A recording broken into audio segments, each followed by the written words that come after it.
하나님의 말씀 보겠습니다. 마태복음 27장 22절에서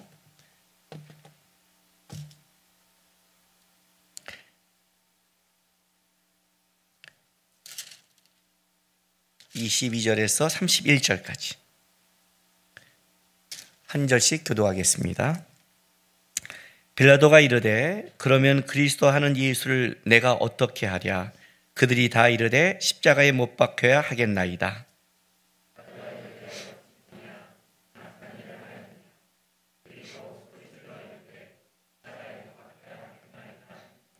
빌라도가 아무 성과도 없이 도리어 밀란이 나려는 것을 보고 물을 가져다가 무리 앞에서 손을 씻으며 이르되 이 사람의 피에 대하여 나는 무죄하니 너희가 당하라.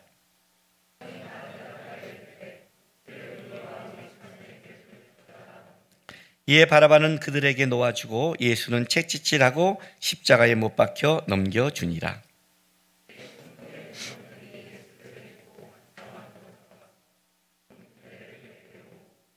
그의 옷을 벗기고 홍포를 입히며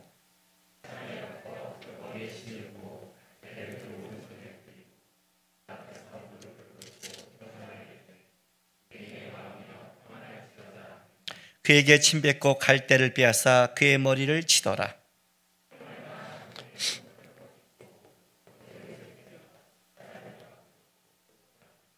아멘.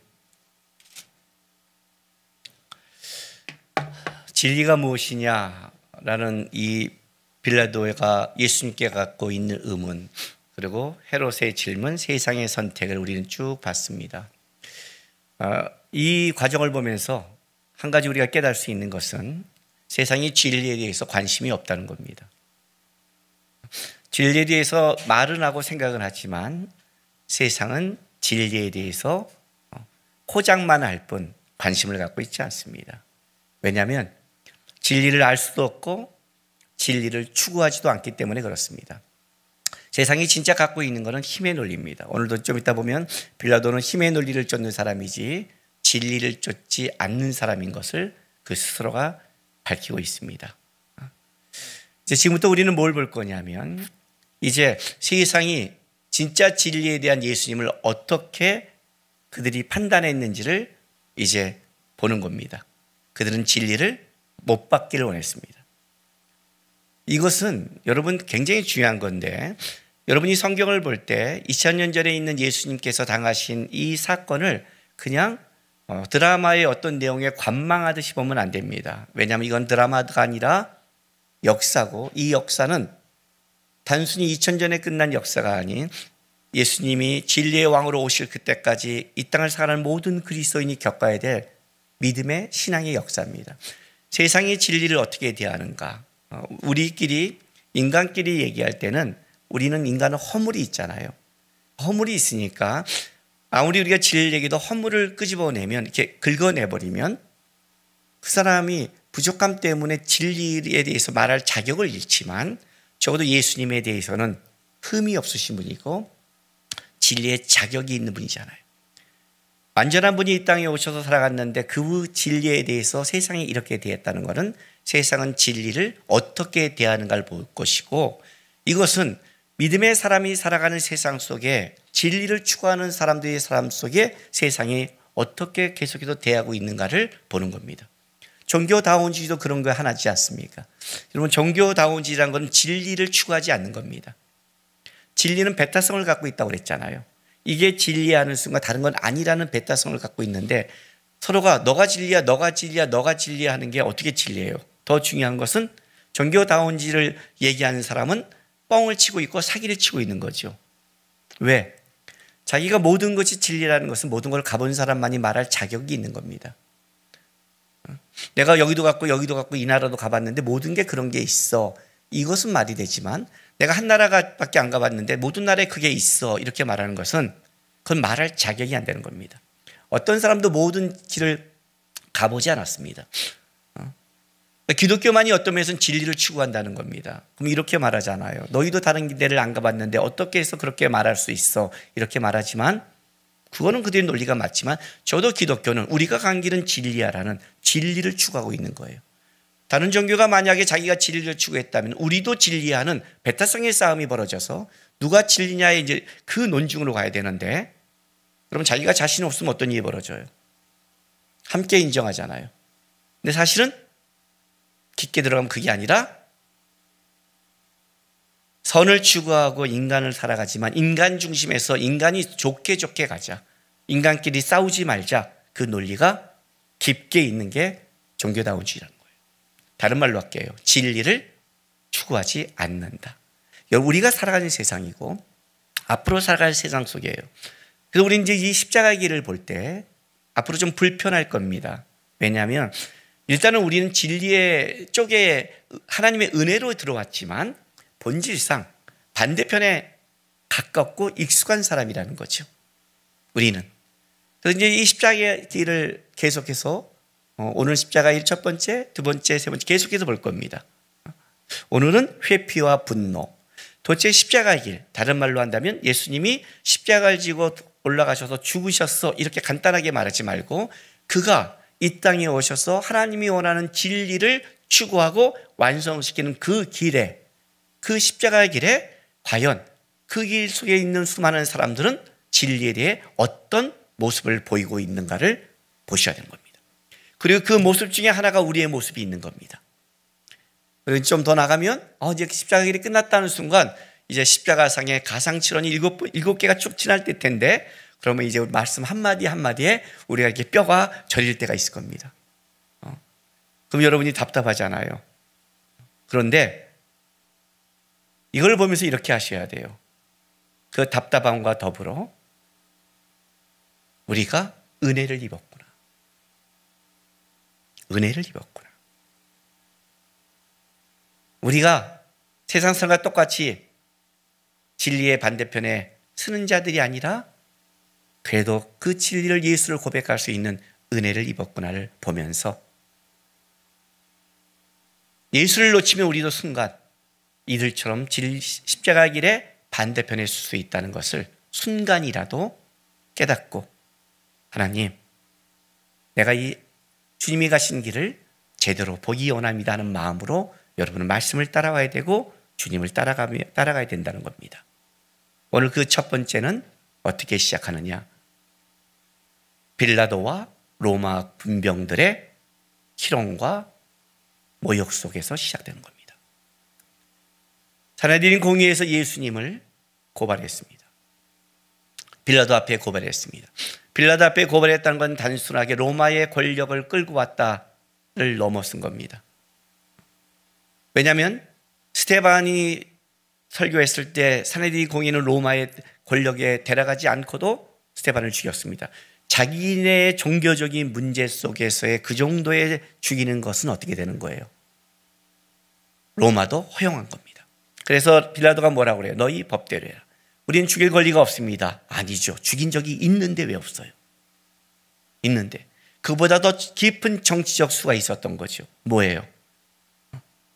단순하게 이렇게 죽여버리면 많은 민중들이 예수님을 쫓는 사람들에 대한 그거에 대한 두려움 때문에 예수님을 다른 제목으로 이렇게 덧붙이기 시작했습니다. 로마의 힘을 빌려서 로마에 반역하는 자. 그래서 자꾸만 끄집어내기 시작한 겁니다. 그래서 빌라도 앞에 끌고 온 겁니다. 근데 문제는 이겁니다. 빌라도가 봤을 때 빌라도는 한눈에 알아봤습니다. 이것은 시기에서 시작된 거다. 왜냐하면 로마에게 밀란을 일으키는 거였다면 빌라도가 그렇게 모르지 않을 겁니다. 특별히 유대 땅은 좀 반골 기질이 있는 것을 그들도 알고 있는 겁니다. 그래서 헤롯 아킬라바가 유대와 사마리아를 다스린 다음에 그 폭정으로 물러났을 때 어떻게 해요? 일부러 빌라도를 보내 그 지역을 총독이 관리했다는 것은 그만큼 자치로 맡겼을 때에는 위험한 지역이라는 것을 로마는 알고 있는 겁니다. 그러면 로마는 어떻게 돼요? 그 정도는 긴장한 거죠. 특별히 밀란과 살인을 했던 바라바를 벌써 잡아놓았잖아요. 그다음 이 밀란과 살인에 대해서 로마는 그렇게 무지하지 않고 굉장히 촉각을 세우고 있는 거예요. 그 촉각 속에 예수가 안 걸린 거예요. 그러니까 예수는 그 죄가 아닌 거죠. 그런데 그 제목으로 건 거예요. 우리 공무원들이 제일 무서워하는 게 민원이라잖아요. 밀어넣으면 일단 대변을 해야 된다잖아요. 그죠? 그게 민중의 가장 힘든 거예요. 그걸로 걸은 거죠. 또 반란 제목이 왔는데 이걸 내가 처리 안 하면 어떤 일이 벌어져요? 나중에 로마에 대해서. 그러니까 빌라도가 관여할 수밖에 없는 고대의 술수를 썼지만 빌라도는 아는 거예요. 이들이 시기로 말미암아. 그래서 헤롯에게 보냈고, 헤롯도 그냥 질문하고 아무것도 아니니까 자기의 관심이 대단하지 않네 하고 보내버렸어요. 그리고 왔는데도 주기로 하니까 빌라도가 마지막에 생각한 게 뭐냐면 누구예요? 바라바라는 사람을 세운 겁니다. 이 말은 무슨 말이냐면 일단 빌라도는 자기의 장기에 빠진 겁니다. 무슨 말이냐면 진리의 문제고 법의 문제라면 법대로 처리하면 됐을 것을 법대로 처리하지 않고 정치적 술수를 부린 겁니다. 그들이 밀란과 살인으로 했다면 100% 밀란과 살인의 정확한 사람, 그 정확한 현행 죄를 짓고 감옥에 갇힌 자 바라와 비교한다면 많은 사람들이 어떻게 돼요? 예수보다는 바라바를 보면서 예수를 놓아준다고 착각을 한 겁니다. 이게 이제 빌라도가 갖고 있는 착각이죠. 더 나아가서 빌라도는 예수님을 놓아주고 싶었죠. 왜냐하면 27장 19절 보세요. 18, 19절에 보면 이는 그가 그들의 시기로 예수를 넘겨줄 암일이더라 라고 이제 빌라도는 알았고 19절에 총독이 재판석에 앉았을 때 그의 아내가 사람을 보내어 이르되 저 옳은 사람에게 아무 상관도 하지 마옵소서 오늘 꿈에 내가 그 사람을 인하여 애를 많이 태웠나이다 하더라라는 아내가 꿈에 당시의 꿈은 뭐죠? 계시죠. 계시죠. 예나 지금이나 아내의 말을 잘 들어야 돼요. 이 옆에 붙여진 아내의 말을 잘 듣지 않으면 이런 흉한 꼴을 당할 수 있어요. 우리 청년들 결혼하면 아내가 내가 기도하는데 이런 마음을 받아서 그러면 빌라도처럼 넘어가면 큰일 난다는 걸 깨닫시기 바랍니다. 아내까지 와서 얘기한 거예요. 어제 내가 꿈을 꿨다. 이 옳은 사람에게 해를 끼치지 마라. 빌라도도 시기가 없는데 그걸 넘어서 아내가 그런 꿀을 받으니까 어떻게 돼요? 이건 뭔가 내가 도와주겠다 생각을 한 거죠. 빌라도는. 그래서 바라바를 세운 거죠. 그런데 놀라운 일이 벌어졌어요. 바라바를 놓아주고 예수를 못 박으려는 거예요. 빌라도가 당황하기 시작했어요.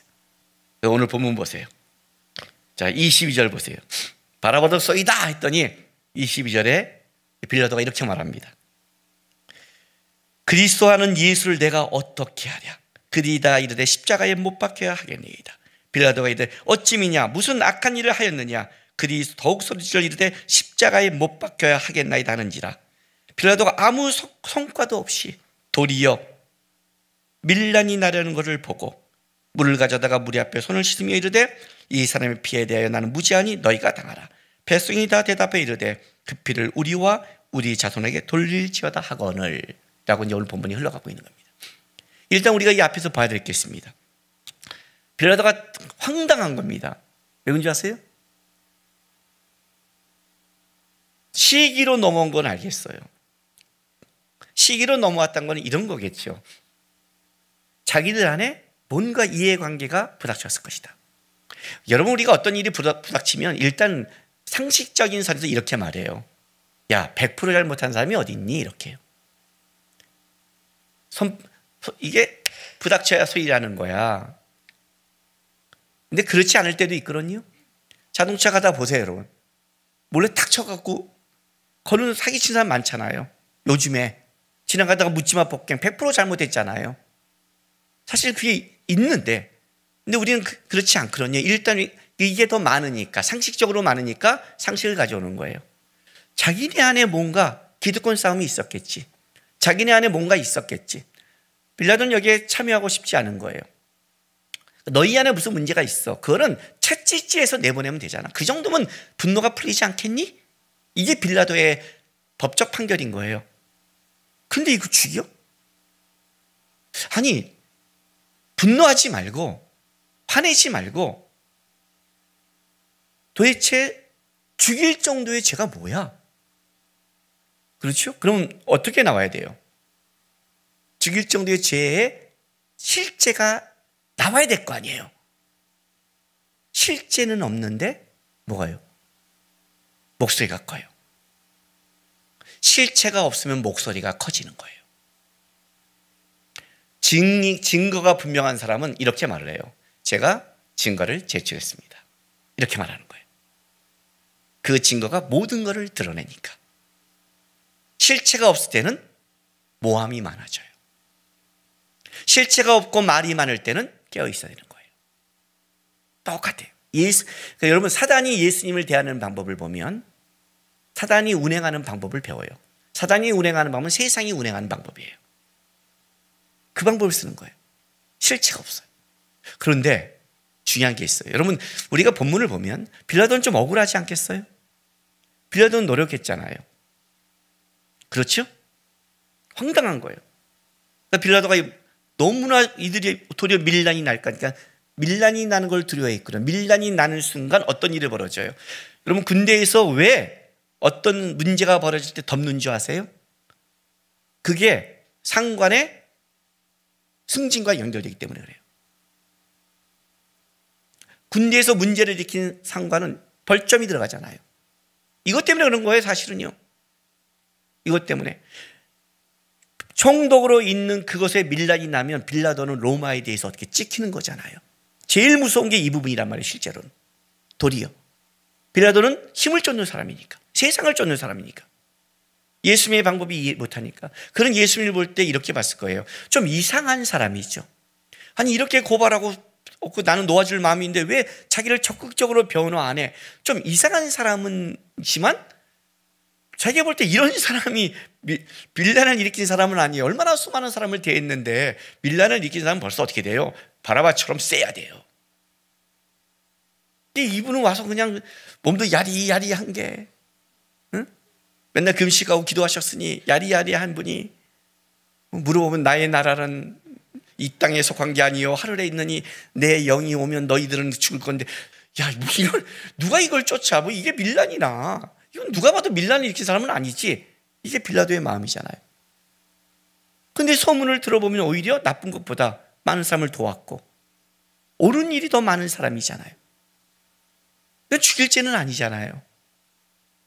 그래서 근데 가장 우선 밀란을 일으키니까 이렇게까지 그는 백성들이 갈 줄을 몰랐던 거예요. 이렇게까지는. 왜냐하면 이런 죄를 안 졌으니까.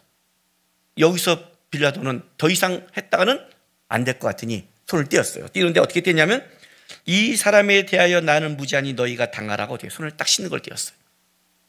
그랬더니 이렇게 말해요. 백성들이 다 대답하여 이르되 그 피를 우리와 우리 자손에게 돌릴지어다 라고 끝냈어요. 자, 봅시다. 빌라도가 그렇게 잘못했을까요?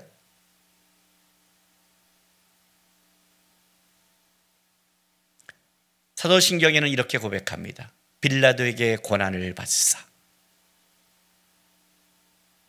그것이 우리의 신앙 고백입니다. 여러분이 여러분에 대한 신앙 고백을 모르고 한다면 안 됩니다. 우리가 누구를 고난을 시켰고 누구를 진리에 대해 했을 때 나는 저렇게 돌을 던지지 않았어. 그 회피가 하나님 앞에 통하지 않습니다. 십자가 앞에 진리 앞에 회피가 통하지 않습니다. 진리의 문제는 그렇습니다. 나중에 사도행전, 제가 이제 복음서 끝나면 사도행전 설교를 할 때인데 헤롯이 지나가는데 많은 사람이 이렇게 말합니다. 신이다 저 사람. 저 사람은 신의 말을 한다. 그때 헤롯이 자기가 신이라고 말하지 않았습니다. 그는 침묵했습니다. 아무 말도 안 했습니다. 그런데 하나님이 죽여버립니다. 충으로. 왜? 침묵도 인정입니다. 아니라고 적극적으로 할 거는 해야 되는 거였습니다. 진리의 문제는 그렇습니다. 빌라도는 회피했습니다. 이게 세상이 대하는 첫 번째 방법입니다. 자기만 괜찮으면 되는 겁니다. 자기만 손 씻으면 되는 겁니다. 그럴까요? 여러분 이 재판을 자세히 볼까요? 22절 빌라도가 이르되 그러면 그리스도 하는 예수를 내가 어떻게 하랴? 그리 다 이르되 십자가에 못 박게 하겠니라. 여러분, 뭐 이따위 재판이 있습니까? 무슨 재판이 법대로 하면 되지, 고소한 사람한테 야 그럼 내가 어떻게 하랴, 이런 재판이 있습니까? 누가 고소를 했어요. 그럼 얘가 맞는 건지 이 사람이 아닌 건지를 자기가 판단해서 아니야, 그걸 하라고 권력을 준 거고 그걸 하라고 하나님이 권세를 준 거 아니에요. 그럼 자기는 그대로 하면 되는데 다른 사람도 아니고 고소한 사람들한테 야 내가 어떻게 하랴, 이게 말이 되는 거예요? 빌라도의 행위가? 그리고 잔수를 써요? 자기는 요만큼도 피해를 안 보겠다는 거 아니에요? 요만큼도 피해를 안 본다는 거 아니에요? 예수님을 따르는 사람들이 갖고 있는 기본적인 신앙 고백이 뭔지 아세요? 누구든지 나를 따르려면 자기를 부인하고 자기 십자가를 져야 되는 짐을 지는 게 신앙이에요. 짐을 지는 게 신앙이라고요. 우리의 죄 때문에 예수님이 짐을 졌다고요. 짐을 지기 위해서 나를 부인하는 게 신앙이에요. 그 싸움이 신앙의 싸움이라고요. 내가 맡겨진 가정, 내가 맡겨진 삶, 내가 맡겨진 교회, 내가 맡겨진 직분에 짐을 지기 위해 나를 부인하고 십자가를 지는 게 신앙의 길인데, 회피하면 끝이고 도망가면 끝이고 그러면 끝인 거예요. 손 씻으면 나는 죄가 없다예요? 제가 그랬어요, 나는 아니하면 끝이에요? 아니요, 안 그런 거예요. 빌라도에게 고난을 받으사예요. 너는 십자가 앞에 회피한 거야. 너는 하나님이 너에게 준 길에 회피한 거야. 너에게 맡겨진 것에 회피한 거야. 이해가 되세요? 이게 십자가에 대한 첫 번째 방법이에요. 순간 확 찔리죠 지금. 지금 우리 성도들 지금 이런 거 있어요. 집에서 내가 좀 힘들어서 잠깐 쉬는 것도 회피한 건가? 또 이제 이런 열심히 하는 사람은 스스로 자책감에 확 빠져버리고 이제 이상한 일이 막 벌어지기 시작해요. 자기 보지 마세요. 죄밖에 안 보여요. 뭘 배워야 되냐면 자책감을 배우는 게 아니라 우리가 주님을 놓치면 우리는 이럴 수밖에 없다는 걸 배우라고요. 누구나 그럴 수밖에 없는 거예요. 누구나. 우리는 모두가 빌라도와 같은 거예요. 예수를 놓치면 이 반응밖에 못 해요. 그리고 또 하나의 반응이 나타나요. 손을 씻었어요. 두 번째 반응은 뭐냐면, 그리고 이제 빌라도가 넘겨주는데, 여러분 이제 그 빌라도가 넘겨졌을 때 한 로마 군병의 행동을 보셔야 돼요. 자, 26절 보세요. 이에 바라바는 그들에게 놓아주고 예수는 채찍질하고 십자가에 못 박혀 넘겨주니라. 일단 죄인이 되면 채찍질 하는데 이 채찍질은 그냥 채찍이 아니에요. 납덩이가 박힌 채찍이에요. 로마는 때리면 몸에 살갗이 다 뜯어나가요. 엄청나게 끔찍한 거죠. 근데 왜 이제 이런 짓을 하냐면, 당시에 이제부터 공권력이에요. 어쨌든 빌라도가 판결 내렸으면 이것은 공권력이란 말이에요. 당시에 그 권력자가 하는데, 그때 당시 로마의 공권력은 죄인에 대해서 굉장히 심하게 처벌했어요. 왜냐하면 각국에서 식민지가 있기 때문에 공권력에 도전하는 것에 대해서는 아주 심하게 함으로 공권력의 무서움을 보여주려고 했어요.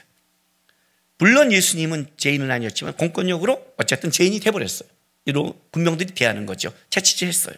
그런데 보통 다른 곳에서 죄인을 대하는 그 정도의 공권력, 엄벌에 처함은 좋았는데, 그 다음에 하는 것은 28절 29절은 로마 군병으로서는 이해가 되지 않는 거예요. 자, 그의 옷을 벗기고 홍포를 입어요. 홍포는 뭐냐면 붉은색의 겉옷이에요. 보통 귀족들이 왕들이 입는 것을 하잖아요. 그러니까 유대인의 왕이라는 걸 고소됐으니까, 그렇게 그들도 들었으니까 홍포를 입히고 과시관을 엮어 머리에 씌우고, 왕관이죠. 그리고 갈대를 오른손에 들려요. 이거 뭐예요? 황제 홀이죠. 옛날 그 왕이나 황제가 올 때 이렇게 홀을 갖고 오잖아요. 그걸 갖고 하듯이 딱 홍포 망토같이 겉옷을 씌우고 가시면류관을 씌우고, 더 나가선 갈대를 갖다가 딱 오른손에 가고 희롱하는 거예요. 이렇게까지 할 필요가 있을까요? 로마의 황제라 하지도 않았는데, 지들도 빌라도가 놔주려고 한 걸 아는데 이 사람이 그렇게 잘못하지 않았는데 그냥 법대로 하면 되잖아요. 그냥 똑같이 그 정도 때리고 데려가면 되잖아요. 꼭 너가 유대인의 왕이라고 하면서 꼭 그렇게 홍포를 붙이고 갈대를 하다가 이렇게까지 해야 되나요? 자, 유대인의 왕이여 평안할지어다. 예? 평안하고 형통하기를 비아냥거리는 거잖아요. 때리면서. 예? 우리 식으로 할까요? 어유 대왕마마 만수무강하십시오 하고 때리는 거예요. 그런데 30절 보세요. 그렇게 말하면서 그에게 침을 뱉고 갈대를 빼앗아. 빼앗은 거는 한글 표현이 너무 과격한 거예요. 그러니까 이 상을 좀 과격하게 표현하기 위해서 번역한 거예요. 이건 사실 빼앗은 게 아니에요. 빼앗았다는 건 뭐냐면 예수님이 갖고 있는 거를 이렇게 하는데 예수님은 갖고 있을 힘도 없고 가질 이유도 없어요. 줬다가 지네가 가져온 거예요. 그냥 가져오고 뭐라고 말하냐면 그의 머리를 치더라인데 이 치더라가 뭐냐면 미완료예요. 미완료. 그리고 어떻게 해요? 예수님 앞에 대왕님 편안하십시오. 머리를 팍 치는 거예요. 이렇게까지 할 필요 있을까요? 예? 씌울 수 있고 홍포를 입힐 수 있고 조롱할 수 있지만 평안하세요. 뒤통수 미하려니까 계속해서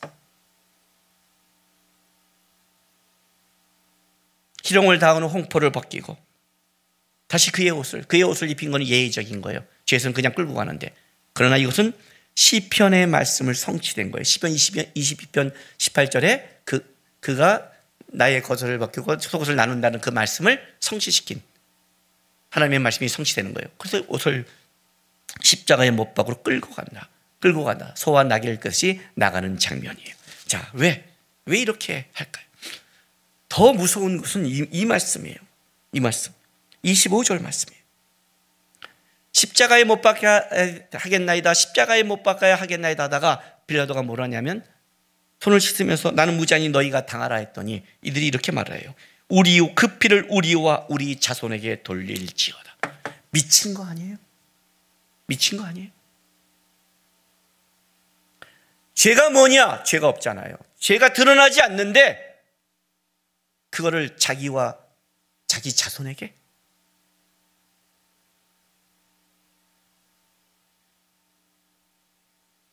그 벌을 어떻게 받으려고 그 무지함을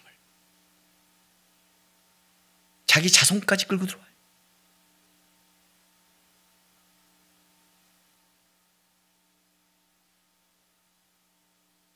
왜 그런 줄 아세요?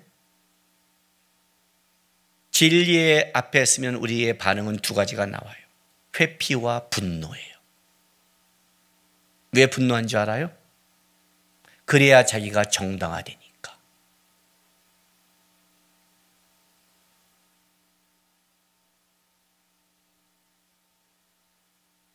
그래야 자기가 죄책감이 없으니까. 내가 옳다는 걸 더하기에. 지금 이제 여기 있는 의인을 대하는데 한다면 그들이 하면 어떻게 했어요? 죄인처럼 대해야 돼. 더 죄인처럼 대해야. 넌 죄인이야. 그래야 되는 거예요. 인간이 죄가 갖고 있는 본성이에요. 제가 어른들에게 가르치는 게 있어요. 신앙생활을 하다 보면 내 신앙이 상처 입을 때 있고 교회에 대해서 안 좋은 일이 볼 때도 있다. 절대 아이들 앞에서는 얘기하지 마라. 절대로. 진짜 잘못했다 할지라도 그 아이가 예수님을 떠나지 않게 하려면 아이 앞에서는 하지 마라. 모든 교회가 온전하고 그런 건 아니잖아요. 그러나 예수님은 온전하잖아요. 잘못하면 아이가 교회 때문에 예수님을 놓치니까. 그거는 미친 짓이에요. 믿음은 들음에서 나잖아요. 어렸을 때부터 잘못 자기가 심어놓고 그거를 욕하면 안 되죠. 미친 짓이라고. 미친 거예요. 죄에 빠지니까 분별력이 상실된 거예요. 뭐에 씌운 거예요. 우리가 씌웠다고 그러죠. 뭐에? 죄. 씌운 거예요. 왜 예수님께서 빛 가운데 나오는지 아세요? 빛 가운데 나오면 실물이 보이는 거예요. 실체가 보이는 거예요. 실체를 보고 얘기하는 거, 적어도. 분별은 거기서 시작되는 거예요. 근데 지금 이 이스라엘 백성들은 실체를 안 봐요. 빌라도가 그 얘기를 하잖아요. 무슨 죄를 졌니? 그래, 죄는 있을 것 같아. 자기가 봐도 이런 문제가 있다면 어떻게 죄 없는 사람이 있겠니? 그런데 죽을 죄는 아니지 않니? 그들의 대답은 아주 간단해요. 십자가에 못 박아라, 못 박아라, 못 박아요. 세상의 힘은 민중을 끌어들이죠. 민중을 끌어들여서 어떻게 해요? 그들이 갖고 있는 분노를 일으키는 거죠. 분노가 일어나면 이성이 상실되고 거기에 씌워버리죠. 이해가 되세요? 이게 예수님이 간 십자가 길의 첫 번째 겪은 거예요. 세상이 이 십자가의 진리를 어떻게 대하는가? 회피하던가? 진리에 대한 분노가 있다. 왜? 그 진리가 드러날수록 내 속에 내가 원하는 것, 내가 추구하는 것, 내가 소망하는 것을 부인해야 되니까. 십자가 길은 자기를 부인하는 거니까. 부자촌이 슬피 울며 가는 것처럼 회피하거나 유다처럼 적극적으로 덤비거나 진리 앞에는 이럴 수밖에 없다는 걸 아셔야 돼요. 그렇게 생각하면 여러분 뒤집어서 얘기할게요. 우리는 엄청 은혜 받은 거예요. 여기서 아멘이 안 나와요? 분노하시나요? 회피하시고 있어요? 엄청 은혜 받는 거예요. 그래서 여러분, 너희는 이 마음을 품으라 그리스도 예수의 마음이니, 그 빌립보서 2장 5절의 말씀을 가슴에 새기세요. 우리는 주님의 마음을 품는 싸움을 하는 게 신앙의 싸움이에요.